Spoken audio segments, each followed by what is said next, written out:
Good evening, everyone, and welcome to D&D Self-Diceolation. I'm Tom, and I'll be your Dungeon Master for tonight. Hi, I'm Rich, and I'll be playing Bagerac, the Half-Orc Barbarian. Hi, I'm Em, and I'm playing Faix, the Changeling Blood Hunter. Hey, I am Lacey. I am playing Jamesy, Jameson, James the James, and Aarakocra Ranger. Hi, I'm Oakley, and I'm playing Lours, the Kalashtar Druid. Hi, I'm Dave. I'm playing Magemak, a reforged Celestial Warlock, having given up my path to Mashulk and now a servant of Primus. Hi, I'm Belle, and I'm playing Natasha Bardingfield, the Swiftfoot Halfling Bard. Hi, I'm Shawbor, and I'm playing Relaxio, the Yanti, Pureblood Warlock. So, good evening, everyone. We're all good to get started. Good evening, Dice Roll fans!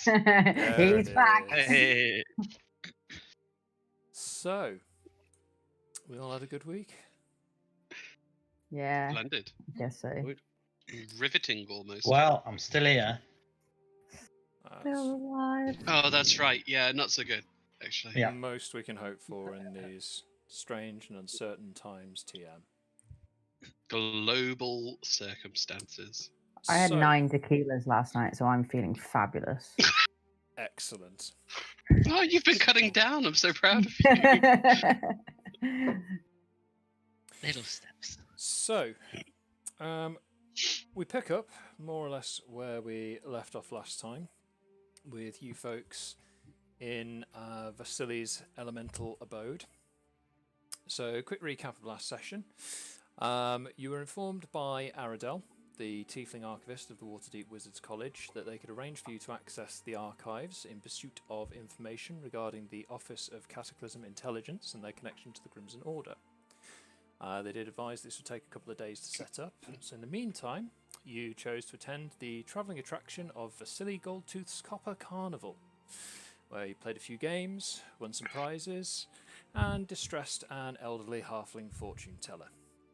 After making your way to the after making your way to the big top for the main event, there was a dazzling show of acrobats, gymnasts, and animal tamers. The ringmaster announced that there would be a talent contest. The proceedings, however, were interrupted by Vasily himself, making accusations towards the crowd, revealing themselves as a genie, and transporting you to the elemental plane of air. In Vasily's palace, you faced off against his guards as the genie accused you directly of being assassins sent by the Lady of the Mines.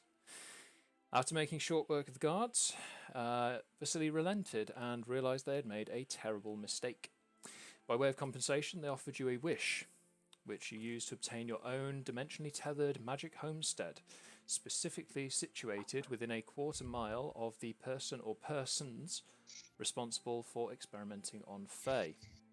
Looking out through the spy hole on your new front door, Faye found that your new headquarters had materialised its exit doorway directly across from the Wizards College in Waterdeep. So, you guys have all had a chance to explore your new bedrooms, each one customised to your own very specific desires. Natasha, you weren't present for the brief recap that we did the other evening, so would you like to just quickly describe what your particular bedroom looks like, please? Certainly. So it's actually rather plain. There's soundproofing on 3 of the 4 walls, and there's a big amplifier in the corner that is attuned to all of my wonderful instruments, octopipes, deathloot, the works.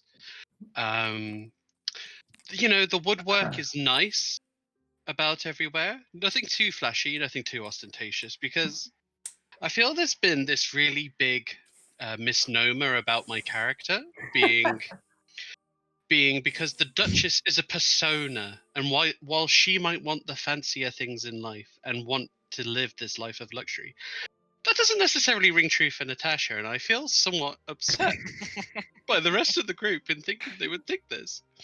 So I do have the shiny shit. a big wardrobe in another corner with all my costumes and outfits for all the characters that I play. And also I have a big mirrored wall. Think of it like a dance studio. Do you see where I'm coming from? A big mirrored wall so I can practice my acting. Are you saying that above your bed you've got a big mirror? No, a mirrored wall, That's not a super ceiling. creepy. Mirrored Mirrored wall, floor. not ceiling. Mirrored Right. wall. And I think as you walk closer, you get to notice that there's like a gold tint to the wall, but it's not just around the edges. It's the entire wall is made out of gold because you bitches gotta know. And that's about it. I have a solid gold mirrored wall. What have we got to A know? mirrored wall. I'm not Is that big? ostentatious. I love that you started with, I'm not that ostentatious. Look at my solid gold mirror wall, you fucking cretins. Don't you fucking forget it. Who are you going to be watching in that mirror? And that is all. Oh, and a carpet. And a nice carpet. Of course. A Right. rug. At least you don't live in a wardrobe. So, now that you've had a chance to rest up and recuperate in your nice custom rooms, you hear a knock at the door. Wait, what? What door? At our front door. Your front door, yes. That's fucking weird. I thought it was magic and no one could see Who it. is it?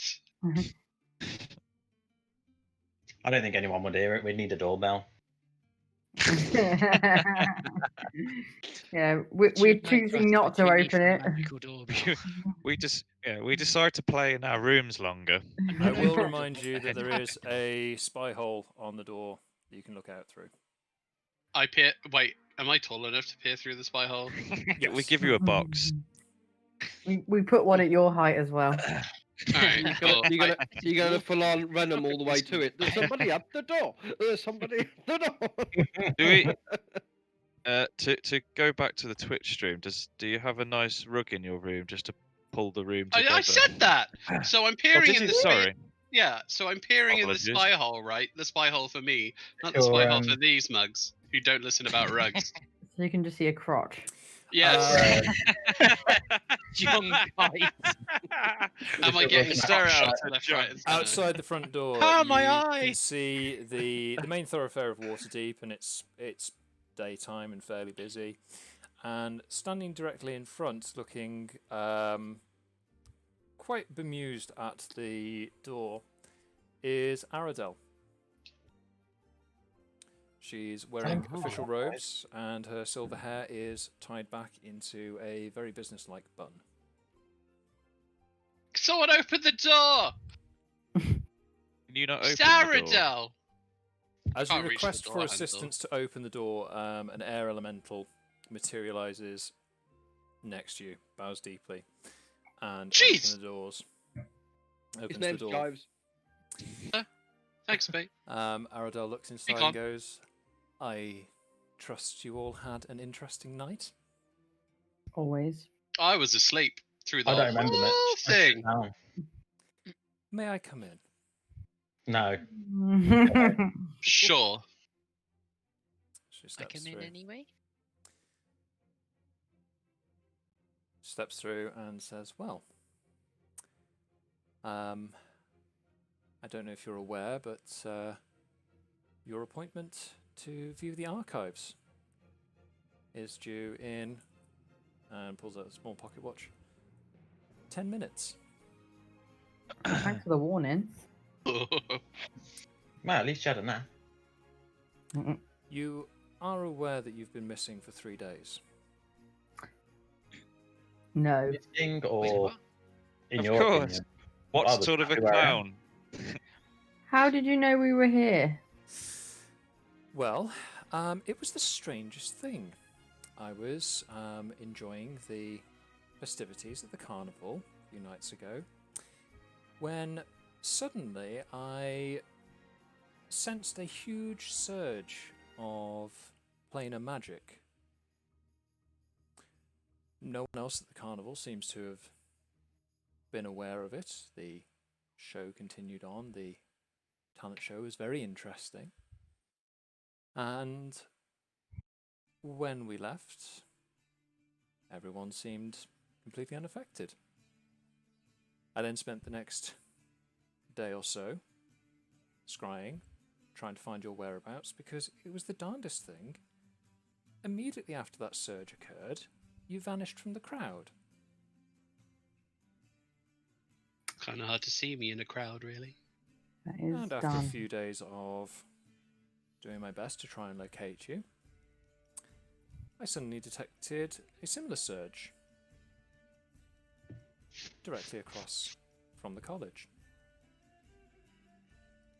Oh. Now, I assume that whatever happened must have separated you from the material plane for a potentially small period of time, but yes, 3 days have Quite a passed. big assumption. How do you know this? Why would that be the first thing you assume? Maybe we just fucked off somewhere. I'm bored of your shit. That's entirely possible, but why would you choose to do it in the middle of a show? Well, the show was boring. Also, we didn't choose to do it so much as we were taken. I assumed as much. One of my specialties is in planar transport and teleportation. Can I wander off and find somewhere that they can't see me and change into the skin of Aaron? Yeah, certainly. And then I will come back. Could you just make me a stealth check, please? Is it just to see whether or not Aradel has noticed that you were talking to her, wandered off, and then someone else wandered back? Can I make a big display, like to maybe distract Aradel from seeing Faye slip away? If you describe your distracting display, Faye, you can roll that stealth check with advantage. So I'll be gesturing like this as I go into a tirade. I'm so big. I'm like, this doesn't make any sense! Why would you pick here out of anywhere else for you to find us? Why are you finding us? Why is the archive open now when we're clearly not ready for the archive to even begin? I got a 19. 19. Hmm. Okay. Aradel looks down at Natasha and says, well, as I said, planar transportation is one of my specialties, and it doesn't take a particularly adept genius to put two and two together when a surge of planar magic is detected no more than 50 feet from the gates of the college, and a wall which previously had no form of spy hole has suddenly developed one. Who even let you in here? I believe you did. No, but who allowed you to see this? Well, are we deemed as missing when we know where we are? Not to each other, surely. She looks over and spots Faye returning and says, "Oh, so weird. it was you I was looking for." Hello. Is it me you're looking for? Well, it was, but I feel that this particular appearance may have simply been a ruse on your part. I can see it My in your dear eyes. Changeling. Ugh. He's going to storm off in anger. Don't look back in anger. Yeah. Good roll, but considering you are the only people in this building, she's clearly How does smart she enough know to this, suss though? this. How did you know? I told her I was friends with him. Yeah. Right. Well, She so knows now that too you're much, ready, this woman. I will escort you to the archives. I'll wait outside while you gather your things. And she steps through and closes the door behind her. Almost immediately as she does, an air elemental appears at the door to each of your rooms with your equipment prepared, cleaned, weapons sharpened, pimp staffs polished. Yeah. I prefer to have my sickles with a constant sort of like bit of blood on them. That's find just that bad workmanship. Both of your sickles have had their edges sharpened, but the rest has the actual blade has been sharpened, but the rest still retains its sort of work hardened kind of patina. to it. There's still like a little bit of dried blood going on there. I glare at my elemental. Whose side are you on anyway? And snatch my bag. And The storm off elemental. to the front door, waiting. The elemental bows, and as much as a vaguely humanoid whirlwind creature can bow. Fine. Okay. So, possessions gathered, equipment readied. You step outside onto the streets of Waterdeep. I take the key with me. Okay. Who is? I was going to say, based on that, Bagerac, you will be the last one out through the door. Yep. As soon as you do, you hear this tiny little chime, and you see a sort of faint trace of the doorway shimmering on the wall, and the spyglass vanishes. Cool. So, Aradel takes you across the main concourse to the gates of the Wizards' College, and arranged before you is a fairly high wall of sandstone and iron, the big ornate gates, and Aradel places her hand on the gates and mutters something as a small violet spark from her fingertips, and the gates swing open, leading you into a quite pleasant walled garden, the centre of which is a surprisingly modest-looking tower. It seems to be made of the same sort of sandstone material as the walls, maybe about 3-4 floors tall, like a sort of red brick tile roof on it. And all around the gardens you can see various peoples in robes discussing, just chatting to one another, a couple of them sitting down on benches, writing in notebooks, one or two of them just practicing like minor arcane tricks. There's a group like sort of playing hacky sack with a multicoloured energy orb. She walks along the Aradel, takes you along the main path to the front door and opens it and motions for you to step inside. As you do, there is an immediate change that has some of you feeling a little bit unsettled, as the interior space of the college does not match in any way the exterior dimensions. What you walk into is a combination of museum, train station, library, this huge vaulted space with a completely glass ceiling that rises easily higher than the tower you saw outside and shows a view of the sky. Towards the back of the space there are large staircases going both up above this glass ceiling and some stairs going down. There's a desk with like a floor plan sign set up on it, and sort of information point receptionist just there working through some guest books. Aradel guides you across the main hall to the stairs at the back and takes you down a flight of stairs. And the floor that you come to again has this weird dimension warping sense where you come to a landing and realise that the ceiling of the floor that you're now on should probably go through about halfway up the floor you just came from. And there's a sign that just says Basement 1 Mortuary.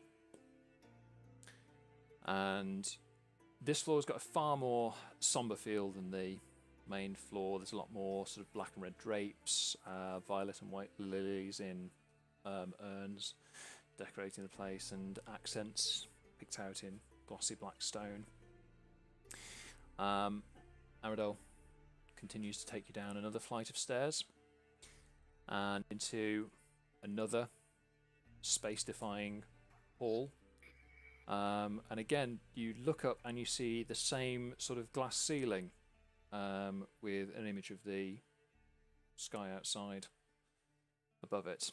But this space is just filled with walls of bookcases and scrolls, parchment. There's desks set up with various robed individuals studying, making notes, copying bits and pieces. There are people carrying stacks of heavy tomes back and forth.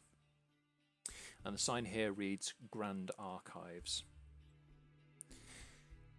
And Aradel takes you through this long hallway filled with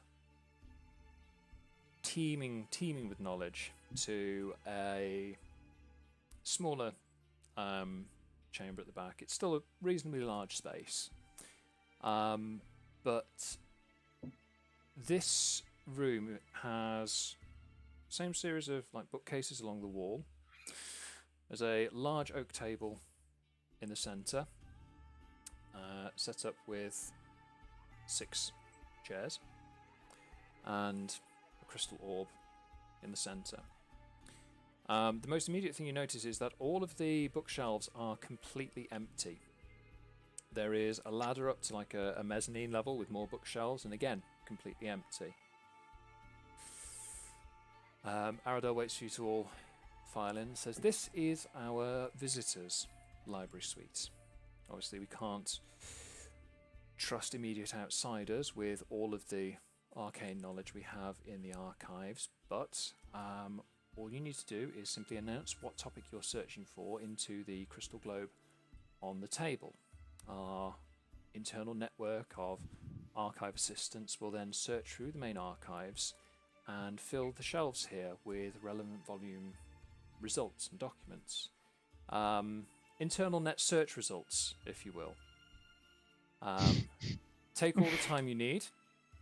I'll be back to check on you in an hour or so to see if there's anything I can help you with." She steps out, closes the door, and leaves you to search for whatever you wish. Thank God that bitch is gone. I'm over her. I didn't know you were with us to start with.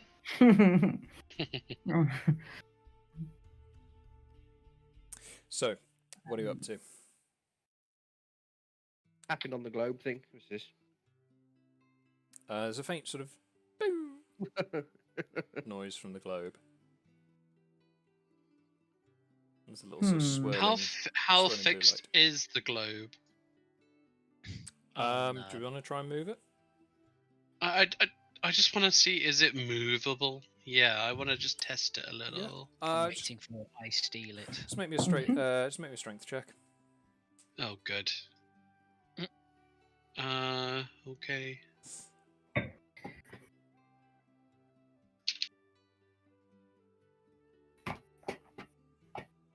I can roll again. Oh, good. 9. Okay.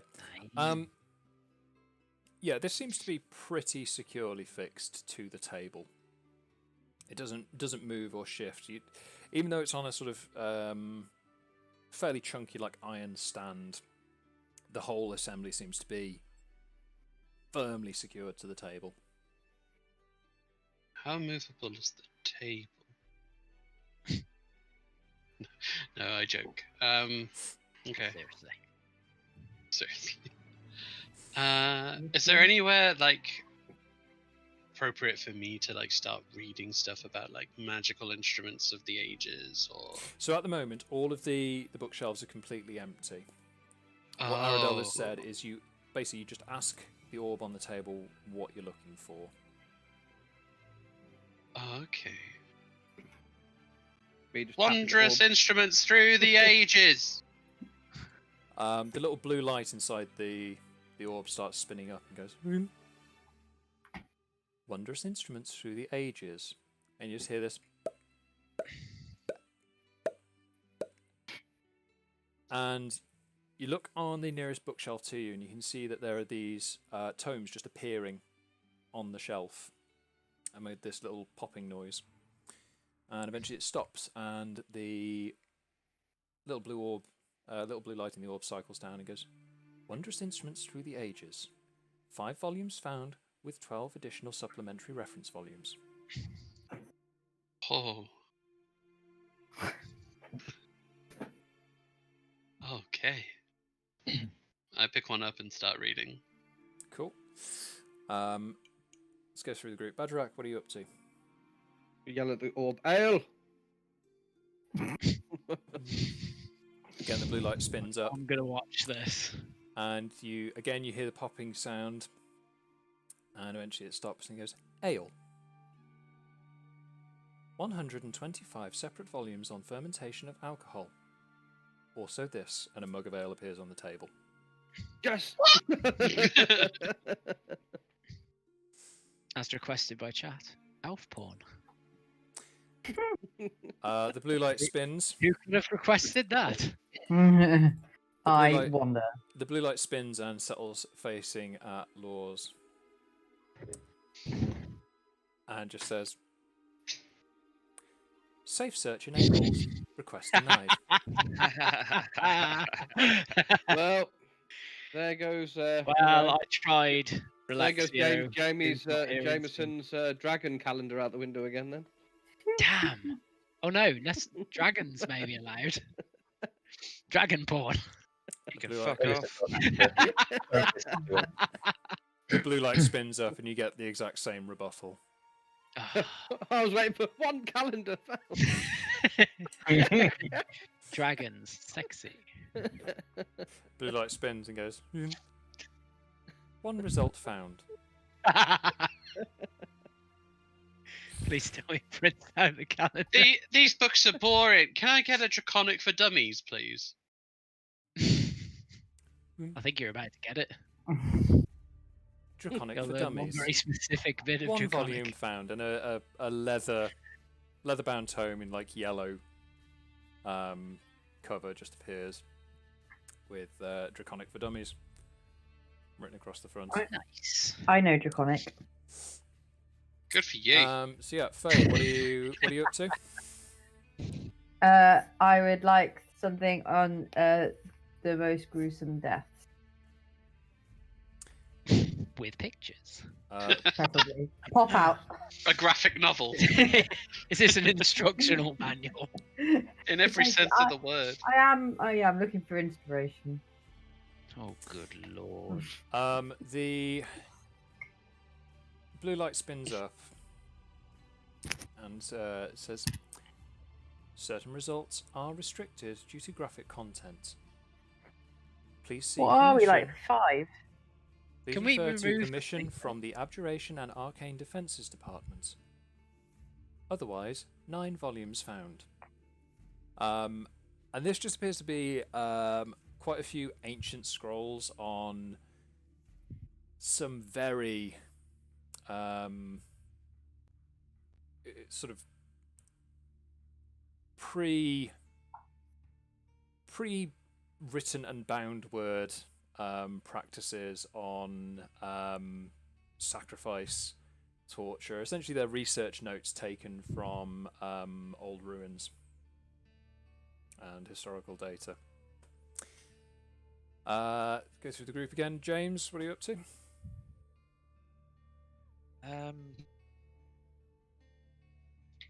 I look up ways to.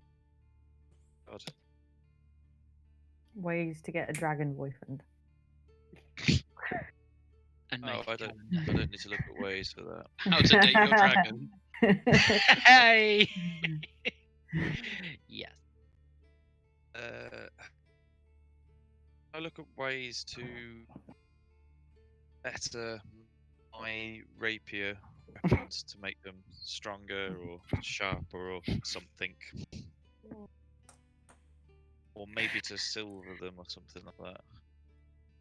Okay. They don't condone rapiers here. The blue light spins up and it produces maybe a half dozen volumes on like blacksmithing and weapon maintenance, and like an old fencing manual.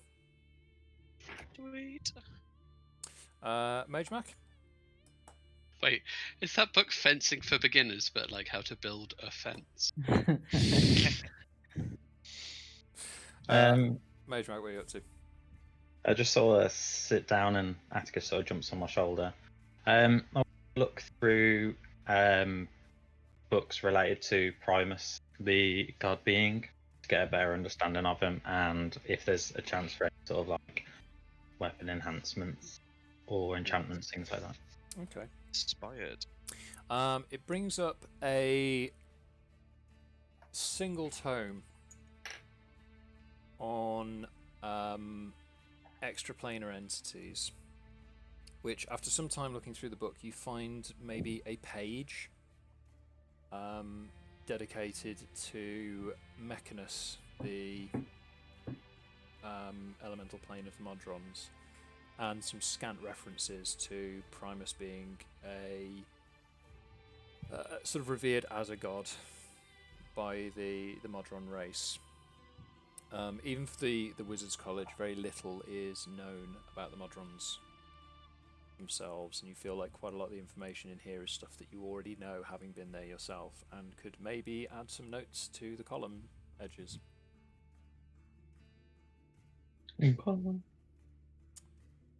So, whilst you're all going through various research topics, Aradel steps back in, and she is carrying a single Bag tome. of dead children. Not a bag of dead children, no. She's carrying a single tome with her, and she makes her way over to Faye and says, I believe you're looking for information on the Office of Cataclysm Intelligence? Yes. And their associations with a group known as the Crimson Order. Yes. Well, you are correct. We have this, and she puts down a book, the cover of which is kind of indecipherable. You can't really make out what it says. It appears to be some sort of runic script. And she flips through a couple of pages, and as she's doing so, you see all the pages are again in the same weird runic writing. Eventually she stops and just waves her hand over one of the pages, and the script then starts to sort of melt and run together into common. And the heading on there reads Office of Cataclysm Intelligence, a brief history. Cool. Taking a few moments to read it, you learn that when the dimensional barriers first collapsed during the unravelling, amidst the chaos and turbulence, the races of the prime material plane gathered together a sort of think tank of their best military, scientific, religious and arcane officials, and formed an intelligence organisation officially recognised by various governments as the Office of Cataclysm Intelligence. The nickname the Crimson Order was given to them by the civilian population due to rumours of their fairly strong-handed and bloody practices. There are a couple of declassified reports on the next few pages with a lot of heavy redaction, bits where the script changes from common to this indecipherable runic script. And you can see that whilst the details aren't specific, you can see that they make references to routine capture and experimentation on extraplanar races like tieflings, changelings, the Ganassi. And again, whilst the details aren't specific, you can get a sense that these were some fairly brutal and barbaric investigations carried out. It goes on to point out that the minimal findings that they made were attempted to be deployed during the effort to hold back the extra-dimensional invasion during the unravelling. But due to the unease from the civilian population, leaving a bit of a bitter taste in the mouths of the higher officials. They were officially disbanded shortly before the formation of the Planar Covenant. As you're going over this with Aradel, Lours, can you just make me a quick perception check, please? Yes. Oh dear. 9. No, 10. Sorry. 10. Double digit. Rolled a fucking 2. After trying for a couple of minutes to elicit draconic pornography from the search globe on the table, you sort of sigh and look up at the mezzanine deck, and you can see a figure there in black and red robes with the hood pulled up. And you recognise that they're wearing the same type of robes as the Crimson Order operatives you encountered at Site 22. Okay. Are they just sort of there, or are they doing something? They're just standing there. They've got one hand on the railing for the mez deck, and their other hand is extended towards you, fingers pointing upwards, palm facing outwards, and you can just about make out the mouth moving underneath the hood. Oh, I've got some. I will ready a produce flame for if it looks like they're casting. Okay. Because it sounds very much like they're casting toward me. And if Can I anybody's do- near me, I'll just nudge. At this point, you're all sort of around the table. You've been the first to notice, so it would be fairly easy for you to arouse the attention of everyone else. Then I will do that. Okay. Can So I you're all- use blood curses Just and do the Muddled exact Mind? same to them. Just hold produce flame in front of my hand towards them Okay. in case they, if they make a move. Otherwise, I'm not going to initiate unless they do. Just to be clear on that, I don't want to just like start a fight for no reason. I do. Okay. How far away are they? From you, maybe about 50 feet. Oh. Because 50. they're across the room and then up on the Yeah. mezzanine. Oh, so they're. Do I have the range on? Can I throw my empty Oh! beer tankard at them? Oh, Ugh. are we certain they're casting? Oh, I don't know. All the you've been range on alerted this. to is the fact that so Lours has alerted you all to the presence of this new individual, and you can all see now that they've got their hand up, and you can see their mouth moving underneath the hood. I'm gonna get real angry about seeing people in these robes again, and gonna run over. I cast heat metal on the railing that he's holding. Ooh. Okay. Isn't he? Before either of you have a chance to react, a wall of crimson flames just rushes from their hands I should have and done something. fills the room side to side, floor to ceiling, and starts moving towards you. As it does, you can see that one of the shelves has what looks like a fairly thin stack of papers, maybe a calendar of some description. And as the wall of flame travels past, it leaves the bookshelves completely untouched, but the stack of papers immediately bursts into flame. As this is happening, Calendar. Aradel spins round and holds one hand out towards the wall of flame, and you can see like a sort of a violet kind of arcane glyph forms around her hand. She's like, well, this is unexpected. And the figure casting from the balcony pulls their hood back. You can't quite make out the details, but they are looking directly at Faye.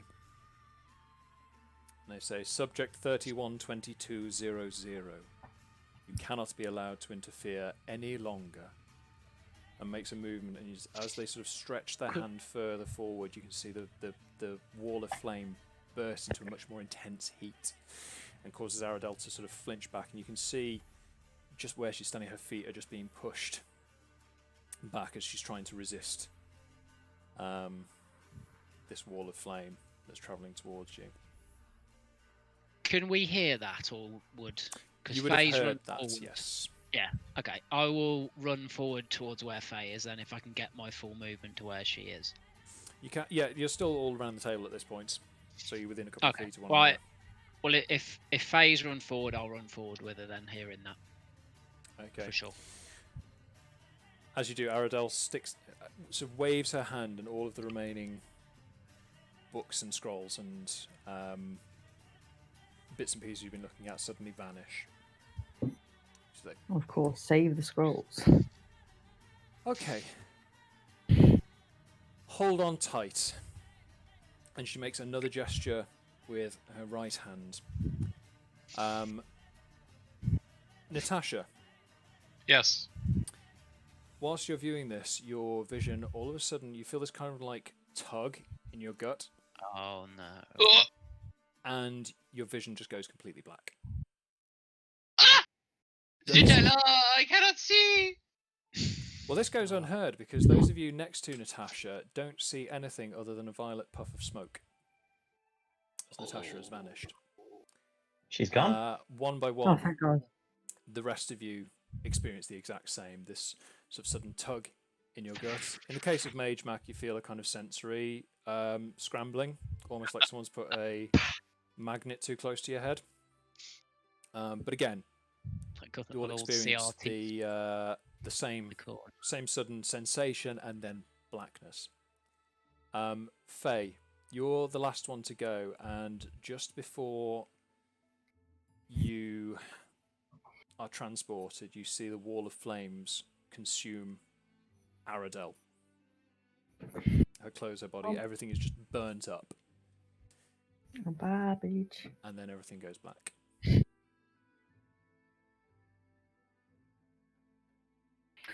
None of the rest saw that. And that's the end of the campaign. Just Faye would have seen that. Just Faye, okay. Let's go home then. So at this point, we just have black. We just have no vision. We can't tell where Can we we are. hear anything? Can we hear each other, or is it just silent? You can hear or- each other. You can feel solid flooring beneath you, but it is absolutely pitch black. I'll just produce flame in the palm of my hand if I can. Okay. Just to see if I can see anything. Or As if you it's do my that, eyes that have gone. As you do that, you immediately illuminate the area around you. You can see the rest of your party are assembled there, and you appear to be in a tunnel. The walls they look like stone, but they're incredibly smooth, like almost glass-like. Light a torch in off his texture. Okay, so Bagerac's Fucking got a like torch. this. Okay, yeah, I'll light his torch if he's not already lighting it himself with the produce flame. Do I have torches? I must have torches. Yeah, I'll just stick with. I do. Let's go stick with the produce flame because I can. I mean, I have dark vision as well, but I have 10 I do torches. not. So, dark vision is not night vision. Dark vision just means that you can see further with less light. yep. Which is now we're going to torch. I should hopefully be able to see a bit more. Yep. I'll just walk around with my produce flame like a torch because I think it's like 10. Well, it's Yeah, a 10 feet it's a I can cantrip, stick so with if needs be, you can just like snuff it out and bring it back again. Yeah, it lasts 10 minutes. So I can see 10 foot apparently, or dimly for 20. It's fine. Maybe. Is that right? Yeah. I So- put on my I- goggles and I walk about really fucking scared. Okay. So as far as your various sources of illumination go, you can see that this tunnel just appears to stretch on way beyond the point at which you're able to illuminate. And it does that in both directions. Yeah, I was. can we see anything at all? Like we can't see anything in either direction. There's No. not like So as you look down, one direction. You just see the tunnel illuminated until the light fails, and then darkness. You look the other way, you get the exact same. If I do it. If I throw the produce flame down one direction of the corridor, how far does it go before I can't see the fire? It's like a little tiny fireball. It only lights up like 10 feet as it goes. But could I see anything if I threw it in a direction? Obviously, I can't see it myself as it gets further away, but it only sheds 10 feet of light, apparently. Yeah. 10 feet radius, sorry, of light. I mean, you can certainly try. I will. Whichever direction I'm facing, I'll throw it that way. Cool. Whichever one I came in. Make me a ranged spell attack. Okay. That's bullshit. So D20 plus your spellcasting modifier. Oh no, actually, 16. 16. That's not too okay. bad. So you managed to toss the flame down the hallway. Don't manage to ping it off any of the walls, and it lands dead centre, about 30 feet away. And you can see that it casts its light on a little bit further. But again, same darkness, just waits beyond. Oh, okay.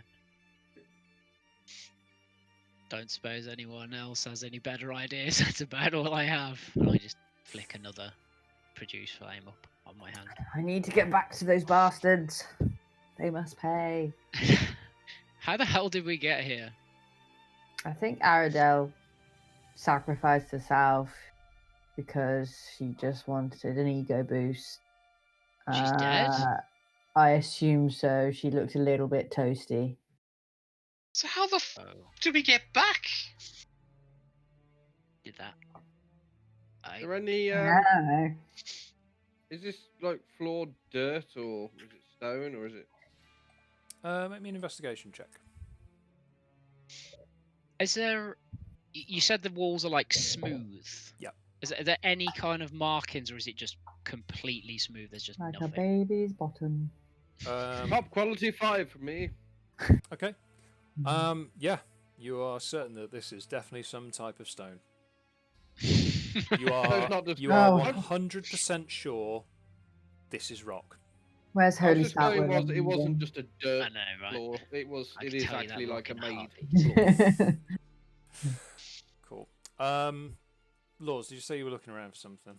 Just if are the walls smooth and the ceiling, for that matter, just completely smooth? Is there anything, any direct like markings, scratches, any evidence that anything has ever been? Make me a nature check, please. Ooh, okay. Weirdly, I don't have that. Oh no, I do. It's just not very good. 18. 18. Okay. So, after Bagerac's stout confirmation that this is definitely rock, he takes a bit of a closer look. You rock, that is. Lick the floor. Beverly rock. Yeah, definitely tastes like rock. So as you look a little bit closer, you can see that being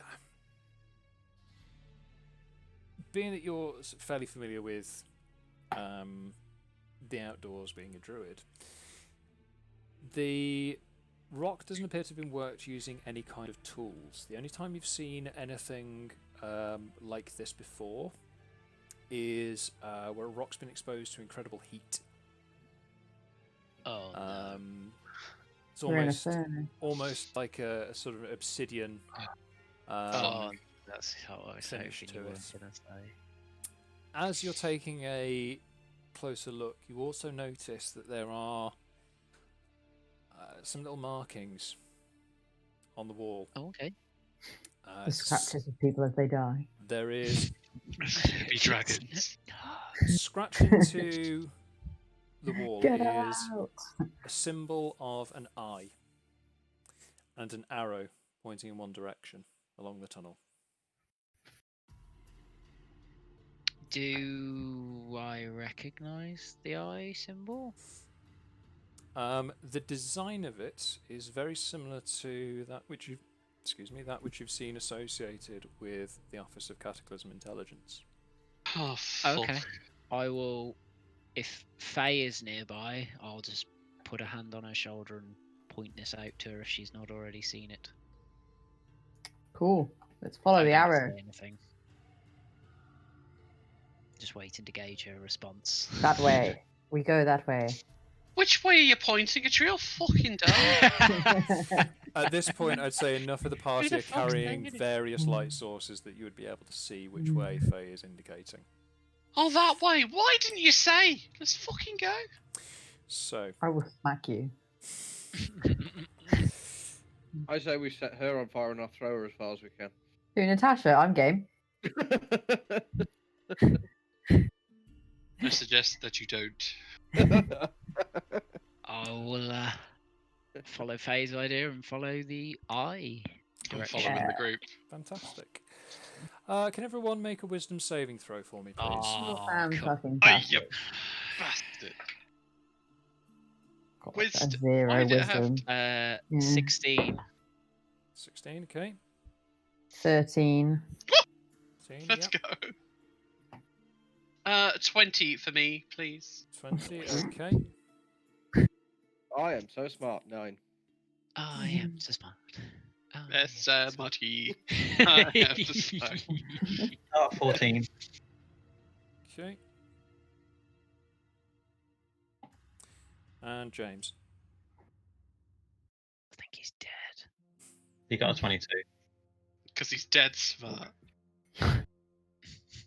Did he get a 22 or? He got No, a no, he 22. Okay. As in 2-2. Desmond. So, as you make your way along this tunnel, Faye, Bagerac, and Magemak, you notice that the various torches and light sources that people are carrying are starting to burn brighter and brighter, and they begin to consume the person carrying them. So you notice that the others that are carrying torches, the flame has made its way down the torch and is starting to spread up their arm, their clothes, igniting. It was nice knowing you guys. Cheerio. But they seem completely unaffected. Boom. Don't even seem to notice. Get over there. Oh, they're not Come dying. down. They're terrible. I'm in So the at this mood for point- death. At this point, it's just Faye, Bagerac, and Magemak who can see this. Can you guys see this? They're on fire. Well, the thing is, I'll be the one holding the torch. I'll be looking at my own arm like, Which has started to ignite. But I can't see any burning on my arm. You can feel Or your arm. feel it. You can feel your arm. I getting tried warmer. to sat there going, oh dear, Yeah, just like stop. Oh, I appear to be on fire. Just kind of like point out to the rest of the group, like showing my arm on fire. Stop, stop, and roll. I just sort of Stop stare at waving him. your arm about. You're going to set us on fire. With Oh, the you've got exception the of torch. Faye and Magemak, the rest of you look at Bagerac and you just see him holding a torch, but like patting his arm. Yeah. What? Well, I thought he was there hitting me, something trying to on hit your me arm? with the torch. What are you doing, you pillock? I sort of walk over and sort of look at his arm in case there's something like what's on it. going on? Well, I was on I'm fire. assuming that Oh, this they isn't can't see real it. and that it's an illusion. Your arm's on fire. Are you guys not see Fire? At a sea parks? To Barbarian. After a few moments, the flames disappear and just return back to being normal torches. I think there was something funny in that ale. Do you want You to hold a see- torch? As you're sort of like recovering a little bit from this interruption, you can see ahead of you there appears to be a passageway leading off to the side of the tunnel with light spilling out of it. Sounds No, like a I get it. trap. Well, we're Not- going that way. Let's do it. Okay, everyone else is just carrying on. I want to go toward the darkness, not the light. I want one of those orbs back in the library so I can send people a message. Fire! Dot, dot, dot. Look forward to hearing from you. Okay, I make my way towards the light. Okay. Oh, he's dead. And pray follow- that it's not a I train. follow Oh a no, safe don't go distance. towards the light. I follow a safe distance back from everyone else who is following the light. What is considered a safe distance? It's thinking distance plus stopping time. Inspiration That's an for important Natasha. message. For Stop promoting encouraging road him. safety. Well, it's more bad safety than rogue safety, but here we are. Oh, Jesus. Take it away from Yeah, him. take it, Take it back off him. take 1d4 psychic. Easy come. I'm getting my D4 ready. Every pun that the difficulty checks just get harder by 2. So, James, as you approach this opening, you see inside is a room maybe 30 feet deep. My wife is losing her shit downstairs again. Well done, guys. A room maybe 30 feet deep from the doorway. And as you look inside, it appears to be some sort of lab. There's a large bank of like glass tubes, or rather the remains of glass tubes, each one about 5 foot in diameter, along the left-hand wall as you go in. On the right-hand side, there is a table with various beakers and notes and tools, but they are all completely destroyed. The table itself, at one point, has just got this massive chunk just smashed through. The room itself is fairly well lit by sort of like floating glow globes, and the two features of it that really catch your eye is on the still standing part of the ruined table is a like a crystal cube with sort of iron banding around each of the edges, and it appears to be filled with this sort of like swirling white blue mist. And in the center of the room, on this huge like operating slab, is it's clearly humanoid, covered in this patchwork of scars and stitched wounds. And you'd assume that this is just a normal cadaver, except for the fact that there is absolutely no flesh above the neck. The skull and top section of the spine are completely exposed. Cool. Faye, can you make me a wisdom saving throw, please? Sure. Oh no. Oh my god. I got a nat 1. Oh no! I don't have any modifier. You die instantly. As you step into the room, Faye, you immediately fall to your knees as this incredible wave of sense memories comes rushing back to you. God. It's the person who did all the things. You to me, isn't it? recognise that this is one of the rooms where you were experimented on. Do I see this happen to her? All of you have just seen Faye fall to the floor. I'll I go recommend and just that we sort of burn Oh, put I her just think I'm shoulders. just being. Check she's okay. I think I'm being clumsy. I'm just tripped on something.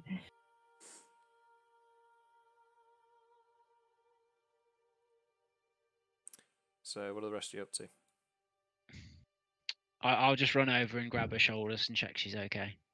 Just I like check would for like wounds or anything of that effect, and just see. I will... Still checking out my own arm. I won't say anything because I don't know if this thing can hear, so I'm just going to try and do it quietly. I just look lost. So I look the same, really. Chat says to leave me. All right, then let's go, guys. Well, Can't be it doing was without fun. She's as good as dead. I'm gonna go and check out what this swirling box bollocks is. Okay. Sounds like a ow. I'm going to tell him to Maybe. lick it. Lick it! I was gonna stand around and see what it does. Maybe Yeah. poke it How with a stick. easy is it to pick up the swirling box bollocks? No. James, I James, grab you it. you pick it up very easily. Just lifts off the table. It doesn't weigh just sort of anything more than you're That's expecting. alright. Maybe a couple of pounds. Can you just make me an investigation arcana check, please? What is James doing with the internet? The internet? 19. 19. Okay. As you look closer at the sort of swirling mist inside the box, you see the shape of a hand about the size of your own just sort of pass across the front face. And you hear a voice whispering, "You should have left." And I'm going to need you all to roll initiative, please. Ah, they came from behind. Oh no! Did you get a nat one? Oh dear. That's right, because I got a nat 20. Okay, so we'll go through the order then. Bagerac, first of all. 23 with that 20. Blimey. Faye. 18. Excellent. James. 23. Thank you. Lours. That is a natural one for a total of 2. Okay. Magemak. Also carrying the team with a 4. Oh, get a dab in. Represent. Natasha. A modest 22. These rolls. Okay. That's okay, Lours. We'll get it in where Yeah, we'll pick up the it's slack. appropriate. So I'll get that ones for their hits now. That's so. it, yeah, that's it. Besides Okay. Bagerac, this actually almost went the way it should go in the thing. I'm just saying. Carry on. Okay, so. Good talk. The chat. So, James, as you hear this, you are suddenly aware of the presence of a bright green light reflecting off the wall to the side. And as you turn around, all of you see this now. The cadaver lying on the table, the exposed skull of its head is now just wreathed in green fire. Oh, Ghost Rider. No. It's starting to sort of sit up Does it get? on the slab. Does it get up and James, get onto a motorbike? it does not. No. The changes. So, Does it swing a chain around? James, still holding the cube. You're up first. Bagerac, you're on deck. What do you want to do? What did I find out in my investigation of the orb before all this shit kicked Looking off? at it, you were just able to make out the shape of this hand, like passing across the face. Give the closest orb to you. me. Yeah, I actually think that might be an idea. Who's our best magic user? Is it Lours? God help us if it is. Depends on what. Hey. But accurate. Would it take an action to throw the orb to Natasha? That would be considered an action, yes. Yeah. Yeah, I thought it might be.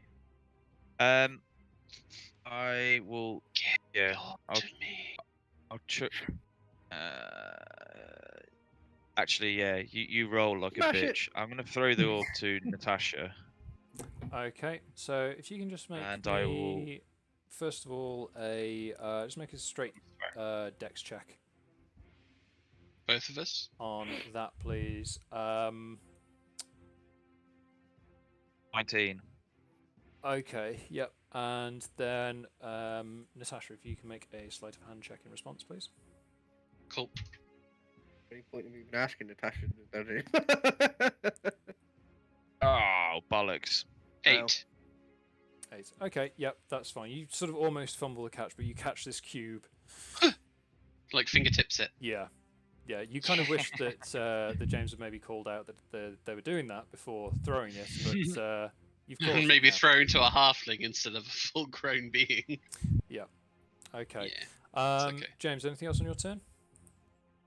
I'd like to try and move around behind, keeping a distance. I'm assuming that we're not within like melee range at the moment. Considering your relative positions, you're all maybe about 5 feet at the nearest away from this this thing that's standing up. I'm going to try and circle around and draw its attention to me. Okay, no worries. So as you've come through the door, it's like the long edge of this operating table slab thing is facing the door. So you sort of move around to the head where one of the narrow ends is. How high up is it? Like, would I be able to fly and just sort of stay out of reach, or it's about waist height, the slab itself. The room itself, not particularly tall, maybe 12, 15 foot. Yeah, so that's somewhere I can particularly. It's not worth. No, I can't fly out of reach, so it's no okay. point. Any bonus action? I don't know. Can I have a bonus cheeky swipe at it? That would be an action. Yeah, I thought so. In which case, I'm going to cast Hunter's Mark on it. Okay, no worries. Oh no, actually, Zephyr Strike. I forgot I had that. Okay. I think I've done that right. Okay. Cool. So you don't provoke opportunity attacks until the spell ends, and you get an extra 1d something of force damage. 1d8 on your next. Is it? Well, it's on. You get advantage on one weapon attack roll on your turn once, and that attack deals extra damage. Cool. So, moving on then. Bagerac, you're up. Natasha, you're on deck. Well, I'm going to look confused. Go, no, dead things shouldn't be alive. Go into a rage at this thought and try and hit it in the head with the mace. Okay, cool. So you rush up to the operating table. If you can roll to attack, please.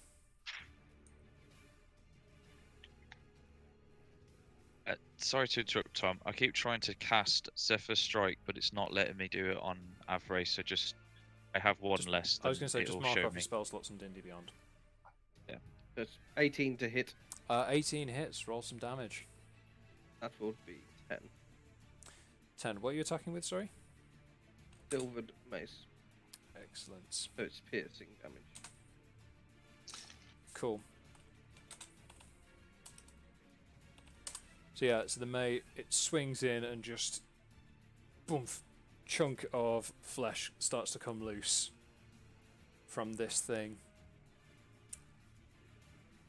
And as you do, you hear the same sort of ethereal voice going, "Yes, weaken it." Anything else on your turn? Yes, I'll swing at it again. I can Okay. attack twice now. Go for it. I'm a raging barbarian. What else do you expect? Yeah, it's true. Well, I think it wants you to 24 attack hit. it. So what was that to hit, sorry? 24. 24 definitely hits. Is that a nat 20 or a dirty 20? No. Okay, cool. Yep, roll some damage, please. 12. Fantastic. So again, another chunk of flesh starts to come loose, and again you hear this sort of weirdly approving voice encouraging you to beat the crap out of this thing. Anything else on your turn? Nope, that's that. Okay, cool. Natasha, you're up. Faye, you're on deck. Cool. So this thing still doesn't have a head, right? It does have a head, but it's made of fire. It is an on-fire skull. It literally. It's not going to hear me all that much, is it? It's going to do penance. You don't know. Tasha, do you have the square box thing that I threw you? Yes, Natasha is currently carrying the boxy thing. Okay. I've got it in my hands. Okay. I might have a chat with it. Let me think. Just trying to Smash it! You hear the voice in Nicolas Cage. Fucking. I'm going to talk with the guy in the box. Okay, what are you saying? I want to say Will my numbers come up this weekend? Shake it.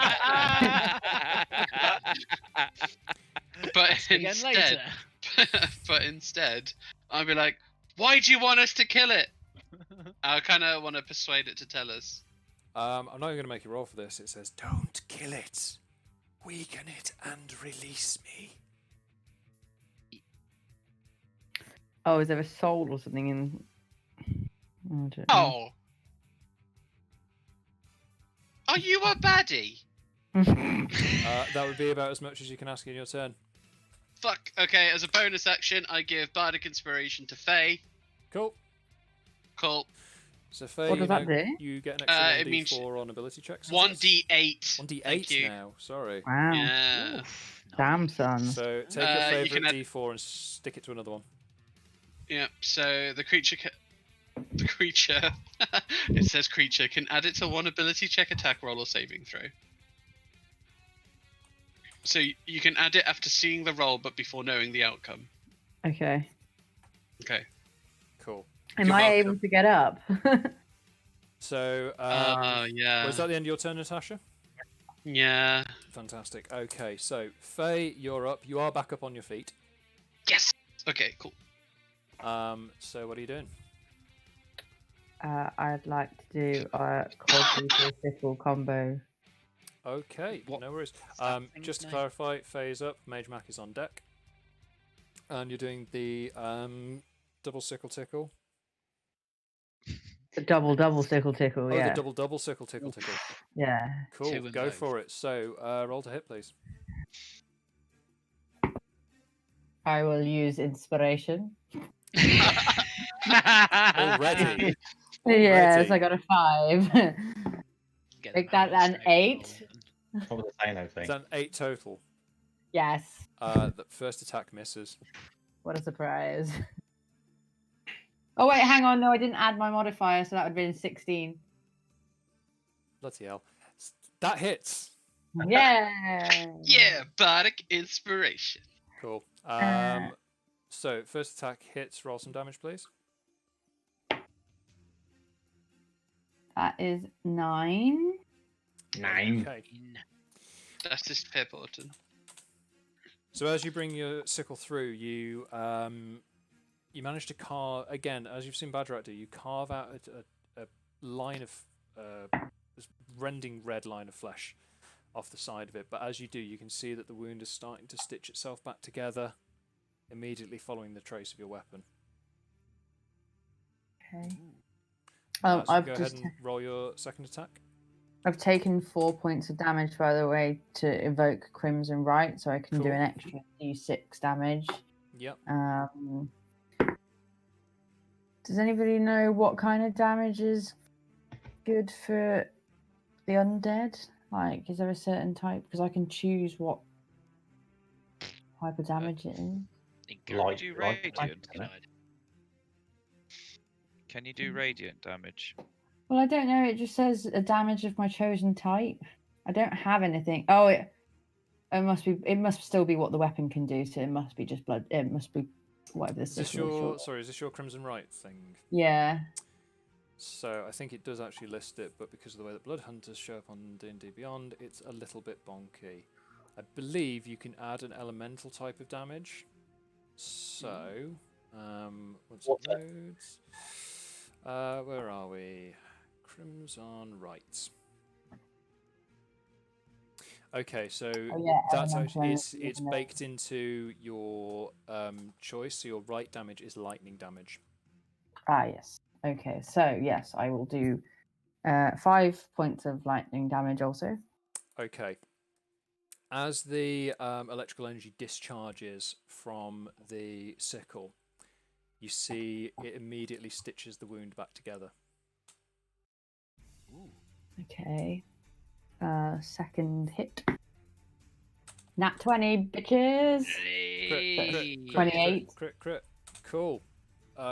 Damage, please. Crit damage. Lovely, lovely crit damage. 9. Is that 9 total with your crit? No.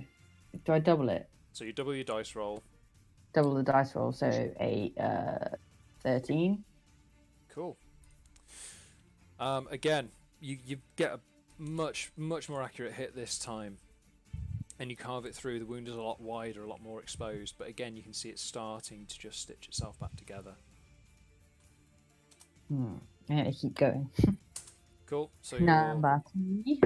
your second attack of 2. Fuck, my brain doesn't work today. 22. Hits. Nice. Can I use the Bardic Inspiration to reroll my damage? Or is it just on actions? So Bardic Inspiration only occurs once. You basically okay, get that's like fine then. 1 bonus dice. 1 reroll. That's fine then. So that is a 7 damage. Cool. And finally, oh my god, my brain. 24. Again, hits. Roll some damage, please. 7. Okay. So again, these cuts are going in, but you see that as you're hacking into this thing, it's opening these wounds, but they are just slowly starting to stitch themselves back together again afterwards. Do you have any more attacks, dare I ask? No, I'm good. Cool. Other than shouting at it very angrily. Fucking die. So at this Why point, won't you die? Natasha, you hear the voice from the box saying, "Release me." But why? You're a baddie. For funsies. As it does. Faye, what is your armor class, please? 13. Okay, so this thing groggily throws a huge scarred fist at you, and it's clumsy enough that you're able to jump out the way. Bagerac, your armor class, please. 19. 19. That's ridiculous. This one, it's clearly got a bit of a measure of you. As the second attack, this enormous meaty fist just comes driving straight into your face. No way. And you take some damage. Some damage. You take 19 points of bludgeoning damage. Wow. 8. So, yeah, 8 because you're raging and immune to everything except a god.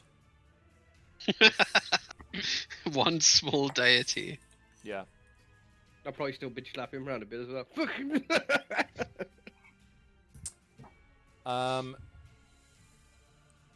As it's doing this, James, you are immediately disconcerted as the head completely swivels around to face you, separate of the body, and screams as this gout of flame just bursts out of the mouth directly at you. What's your armor class?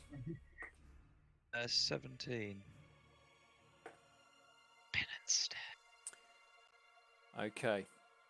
So this burst of flame rushes out and catches you immediately off guard. And you take 6 points of fire damage. 6. 6. Okay. Cease. As you're immediately panicked by this, a second wave issues out of the skull. This one a little bit more focused. And you take 12 points of fire damage.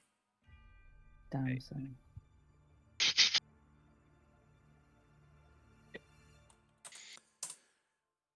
So, next up we've got Magemak. Lours, you're on deck. We still attacking this thing? Yeah. Yep. What? Sure. Yeah. Is it coming? How close to me is it? I'd say at the moment you're sort of still kind of by the door, so you're maybe about 10 feet away. Can I do summon lesser demons? You certainly can, yeah. Yeah. We gon' die. Oh no! You lose concentration and control immediately. I really like Natasha. Let's have a look. So, summon lesser demons. Oh. Okay, can you, Fucking love so much fun. can you roll me a d6, please? Yeah. Except for the amount of demons he summons. I don't even remember what this is for. I got a 1. Can I use my inspiration? You haven't had inspiration this time. Oh, If you've still got Does it not carry inspiration, the only person I've given inspiration out to at the moment is Natasha. Does it not carry over from previous? It does not. Mm. No, it's a daily reset. Okay. Okay. So, as you hold So I got a your yeah, you got a 1. Okay. So you hold your staff up and you start making a weird rhythmic mechanical chanting. And in a flash of golden light, 2 kind of boxy modrons just appear in the room. Where are you summoning them into? Into the I'm going to summon them on thing that's like the headless thing that's on fire. Okay, cool. So there are now 2 Modron Quadrones in play. And they appear to have immediately identified this thing as being unnatural, and you get a sense that they have determined it is going against the natural order of things, and both of them immediately draw weapons and get ready to fight it. Yeah. Cool. Yeah. Anything else on your turn? No one's taken any damage, have they? Oh, People have taken a shit ton of damage. Yeah, I was gonna say, Faye and I have. Lacey got Badger and- wailed on. Badger and James. I actually think I took less than Faye. I took 18. What did you take, Faye? Faye is muted, so Oh, maybe yeah, she just doesn't care that much. Yeah, I don't think so. I'm chatting away here, like I'm having a right old natter. I haven't taken any damage, other than I've done to myself. All right, I thought who got It- punched? Yeah, it's Badger. all self-inflicted. Ah. Don't give her any sympathy. Bagerac got punched, I think. Yeah, 19. Bagerac got laid into, but Badger got laid into, then took half the damage. Laid into Oh, and went, okay, "Ah, yeah. you call that a punch?" Then me, I Try and hit me and hit me. I took 18. Okay. If I can use my bow, I can't, can I? Because this is constant. So you're currently focusing. Yeah. So you're currently concentrating on. Is it concentration? No, it's not actually concentration. You've just summoned them in. Oh god. oh god. You lose control. They go haywire and murder the party. So do I have to roll initiative for them? No, I roll initiative for them. Okay. Can I use my bonus to heal? Can't remember the spell. Healing word. Healing charges. Yeah. Yep. Who are you healing? Jameson. Okay. How many charges are you using? You can use up to 2. I was taking an 18, so I'll do 2. Okay. So if you can roll me 2d6, please.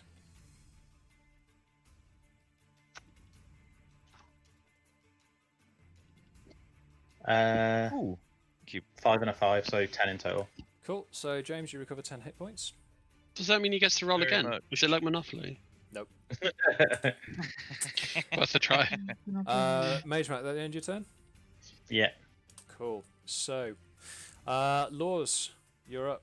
James, you're on deck. Just a point of question on it. Did I hear the whispers that the weird thing is saying to Natasha? Or is it only Natasha that can hear this? Yeah, considering how close you all are, sort of packed into the space, you all have heard the whispering. You're all aware that it's coming from this box. Would it be too far in initiative for me to do an insight check to whether that is believable or not, or would that be considered an action? It would be considered an action. Okay. because you are you're expending time to discern its intentions. Yeah, yeah. Yeah, what the hell? I'm gonna try. I'm gonna try. Cool. That's fine. Yep. Roll me an insight check, please. Yeah. Oh, insight sucks balls. Oh, that's not too bad. 16. 16. Yeah, this is the most earnestly intent box that you have ever encountered. You are sure that this box really wants you to let it out. Does it? I don't know if it's too far out the extent of it, but does it seem like it's an evil intention for us to let it out? As in, it's a bad thing for us to let it out, or is that a little bit? You don't detect any malice. So with that roll, you don't detect any sort of like. All right. It's not like it said "let me out." Tee. You don't get any of that sort of like afterthought panto villain thing going on. It seems to genuinely want to get out of this box. Okay. In that case, then, with my bonus action, if I may, I will use healing. I will put healing spirit down in between as many. What's its range? It has a 5-foot cube range, so in as many people's range as I can get, in the melee people. So yeah, that could easily cover both Faix and Bagerac. I will do that then. If you guys need healing on your turn, you can. I'd say if Tom's cool with it, I'll just let you guys roll a d6. It has 6 charges, but you can roll a 1d6 on the start of your turn for no action for that much healing. Cool. Yeah. Cool. I'll just keep track of how many times it's used. That's fine. Okay, so that the end of your turn? Yep. Cool. James, you're up. To expend a spell slot. Let's have a look. Yep, James, you're up. Bagerac, you're on deck. So, yep, you've still got Zephyr Strike readied. Cool. I'm going to attack with my rapier. 24 to hit. That hits. Roll some damage, please. I'm going to.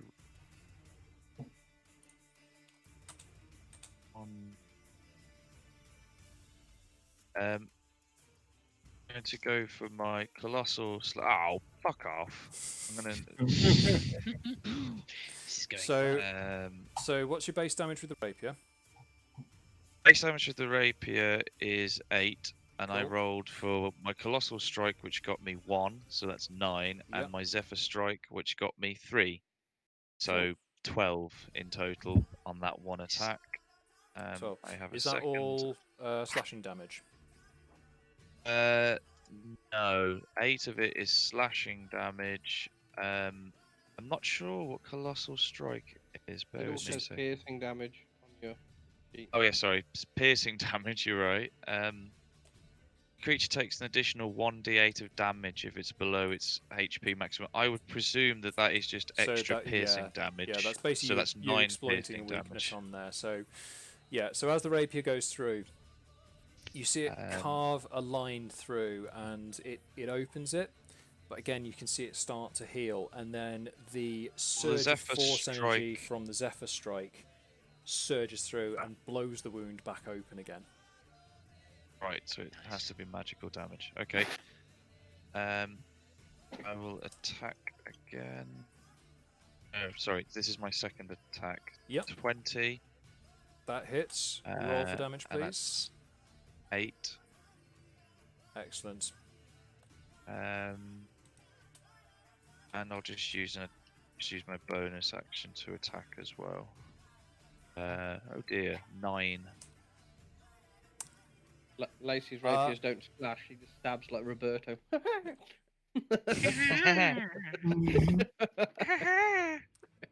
Okay, so yeah, so you're using your what is it, bonus action for? Yeah, because I attacked, I used a bonus action for dual fighting, so it's imagine if I attacked with one and then the other. Yeah, you get another attack on there, and then you say you rolled a 9. Yeah, I assume it's that hits. Oh, okay, 7. Okay. Again, piercing though and non-magical. I don't have Again, it it strikes, silvered and or you can anything. see it. You can see it carve this line through, but it starts to like knit back together, starting at the opening and working Okey-doke. through. This thing is actually looking reasonably slashed to shit at this point. Anything else on your turn? I move.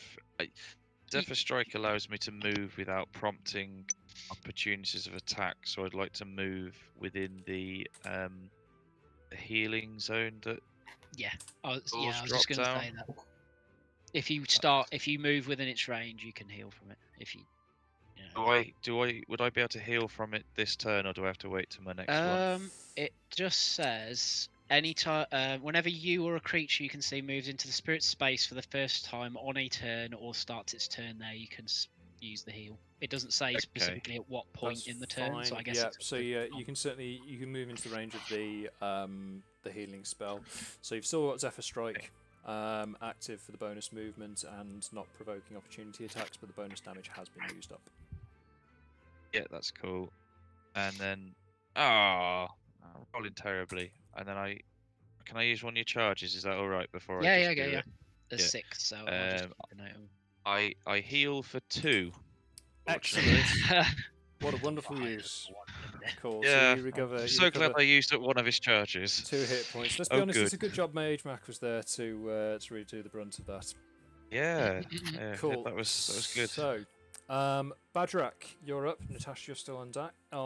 Natasha, you are on deck. Bagerac, you are still. Thank you. Obviously, being a raging barbarian, I'm listening to no one, and I'm just trying to pound this thing into a meat paste. Cool. So it's a 24 to hit. Fucking hell. And that's 10 damage. Excellent. And that's from your Silvered Morningstar. Cool. Again, you just rip a decent chunk of flesh out, and there doesn't appear to be any healing going on beyond that. And then, obviously, I'll just carry on, hit it again. Go for it. Only a 12 to hit that time. It still hits. Nice. This thing is slow and meaty. I keep forgetting to add the extra 1 to that when I'm raging, but damage is 10. So another 10 damage. Yeah. On there, fantastic. So another chunk comes flying off and skidding across the floor. As you're turning into a meat paste. Just meat paste. Yes. Again, you hear this voice going, "Good, weaken it." Does anyone else think that this thing's gonna like zip out the box and inhabit the body? Anything else on your turn, Bagerac? Nope, that's all I can do. Okay, cool. So, Natasha, you're up. Faye, you're on deck. I'm really torn. I kind of want to smash the box. Nice. I'm waiting for Tom's. My only worry is that you'll smash it, will escape and dive straight into it. Do the Bagerac thing and beat it with the box. So, nice. So, Natasha, what are you doing? I am gonna cast Healing Word on James. Okay, cool. I have 42 out of 48 now. If that in any way change what you do. No, not really, because I'm still pretty sure this thing's a baddie. Okay. So we said we're the baddies. Yeah. Cool. So you're full health now, James. Oh wow! Thank you very much. That's all right. I rolled a 9 for you. Baddie is determined by a point of view, really. Cool. I'm really sad that I'm gonna give Bardic Inspiration to Faye again, just because as a bonus action. I love the fact you're using this as almost like a pity spell. Well, here, have a Bardic Inspiration. We'll ignore the fact that you nearly wound up with Kentucky Fried James. My thing is, I'm just really, I really don't know what to do with this box, so I'm just gonna sit down and glare at it. I honestly thought you were going to